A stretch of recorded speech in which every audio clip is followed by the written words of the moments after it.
secret place. Tell him you're mad at your husband in the secret place. Tell him you're wrestling with divorce in your heart in the secret place. Tell him you're angry. Tell him you're lustful. Tell him you're jealous. Tell him you're envious. Tell him you don't feel like doing Christianity. If you've ever felt sorrow, depression, grief, he understands that. If you've ever felt you've been pushed to the point of wanting to die, he understands that. There is nothing any of us have ever felt in our hearts, hear me, man, that the Lord cannot understand. So Matthew writes to us in Matthew chapter 21, verse 18, and in the morning, as he was returning to the city, that is Jerusalem, from Bethany, he became hungry. 95% of the time when we're talking about the Lord Jesus, we're talking about his deity. We're talking about his miracles. We're talking about the fact that he was God in the flesh.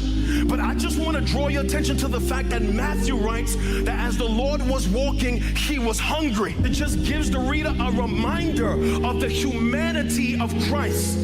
That not only was he God, but he was also fully man at the same time. This theological term we call the hypostatic union, the merger of deity to humanity, Christ, God in a body. And although we pray to him and we worship him and we know that he was God, I just got to remind somebody today that he was also a man. And because he was a man, he is intimately acquainted with all of your emotions and your feelings. If you felt weary, he understands that. If you felt tired, he understands that. If you felt frustrated, he understands that. If you've had issues in marriage, he understands that, because his bride is not faithful to him all the time either.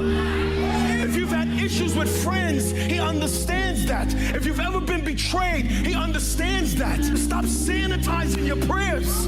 But that when you go into his presence, man, be honest in the secret place. Tell him you're mad at the Father.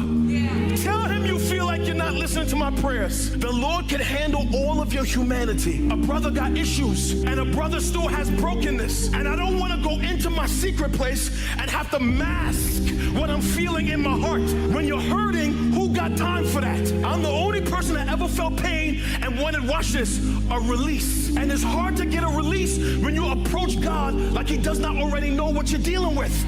This is why the unknown writer of Hebrews tells us that we can approach the throne of grace boldly, because we serve a high priest, watch, who is intimately acquainted, the Philip Anthony Mitchell translation, with every single emotion, struggle in your heart. He was a human being just yet without sin. There is nothing you will ever feel that brings tears to your eyes or sorrow to your heart that Christ cannot understand.